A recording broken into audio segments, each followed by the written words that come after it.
Shine foot TV के मोअज़्ज़िज़ दोस्तों, अस्सलाम वालेकुम। प्यारे दोस्तों, हमारे मुल्क में जनरल इलेक्शंस हुए।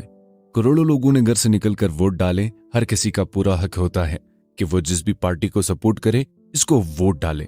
लेकिन वो जिस पार्टी को वोट डाल रहा है, इसी पार्टी को वो वोट मिले भी, ये सबसे ज्यादा जरूरी बात है। लेकिन अफसोस, हमारे मुल्क में कुछ न कुछ ऐसा ही होता है जिस पर यकीन करना भी मुश्किल हो जाता है। अब हुआ कुछ यूं, लोगों ने वोट्स डाले, वोट्स की गिनती हो रही थी, रिजल्ट्स भी सामने आना शुरू हो गए थे। लेकिन रात को अचानक रिजल्ट आना बंद हो गए। इलेक्शन कमीशन ऑफ पाकिस्तान की वेबसाइट डाउन हो गई। यहाँ तक कि जी न्यूज, जो अपनी वेबसाइट पर हल्की के लाइव रिजल्ट दिखा रहा था, इनकी वेबसाइट भी डाउन हो गई। अब ये भी हो सकता है कि ज्यादा लोड पड़ने की वजह से ऐसा हुआ हो, लेकिन अजीब बात तब हुई जब इलेक्शन कमीशन ऑफ पाकिस्तान बिल्कुल चुप हो गया।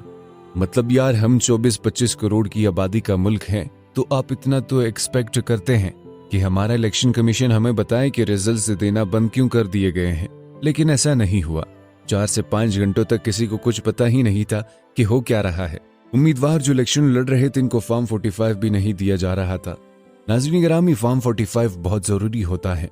हर पोलिंग स्टेशन में जब वोट की गिनती पूरी हो जाती है, तो इस फॉर्म पर लिख दिया जाता है कि किस उम्मीदवार को कितने वोट्स मिले हैं, कौन इस पोलिंग स्टेशन से जीता है और कौन हारा है। किसी भी उम्मीदवार के लिए फॉर्म 45 हासिल करना बहुत जरूरी होता है। ये एक सबूत होता है कि इस पोलिंग स्टेशन से इस उम्मीदवार को कितने वोट्स मिले हैं। लेकिन वोट्स की गिनती पूरे होने के बावजूद पोलिंग स्टेशंस पर उम्मीदवार को फॉर्म 45 नहीं दिया जा रहा था। और फिर कुछ इल्जामात लगना शुरू हुए कि जो कैंडिडेट्स रात को 30,000 40,000 की लीड से जीत रहे थे, वो सुबह हार गए। ये बात शुरू हुई रावलपिंडी के एक हल्के NA 55 से, जहां राजा बशारत के रात को 73,000 वोट्स थे।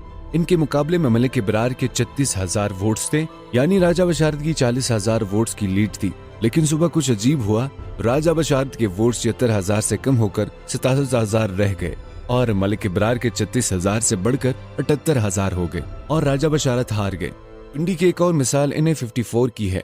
आप यहाँ देख सकते हैं कि 84% रिजल्ट आ चुका था और आजरा मसूद के 88,000 वोट्स थे, जबकि अकील मलिक के 38,000 वोट्स थे।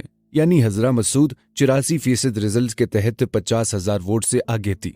लेकिन फिर कुछ अजीब हुआ। अगले 16% रिजल्ट में हजरा मसूद के 88,000 वोट्स कम होकर 73,000 रह गए और अकील मलिक के वोट 38,000 से बढ़कर 85,000 हो गए और ये जीत गए। एक और मिसाल पेशावर की है। NA 28 की 76,000% रिजल्ट के मुताबिक साजिद नवाज के 52,000 वोट्स थे और नूर आलम खान के 32,000, यानी साजिद नवाज को 20,000 वोट्स की लीड थी।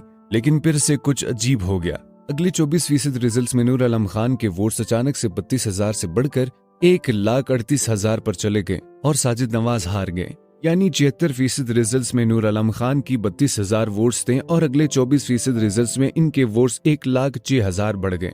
यानी अजीब और हैरत अंगेज देखे हम किसी भी पार्टी को सपोर्ट करते हो, हम सब के लिए ये जानना जरूरी है कि ऐसा कैसा और क्यों हुआ। लेकिन क्या हमें इसका जवाब कभी मिलेगा? जवाब है कभी नहीं। जी तो नाज़रीन गिरामी, ये थी हमारी आज की वीडियो। उम्मीद है आपको पसंद आई होगी। मिलते हैं ऐसी इंटरेस्टिंग वीडियो के साथ। तब तक के लिए अपना और अपने प्यारों का बहुत सारा ख्याल रखिएगा। फी अमानिल्लाह।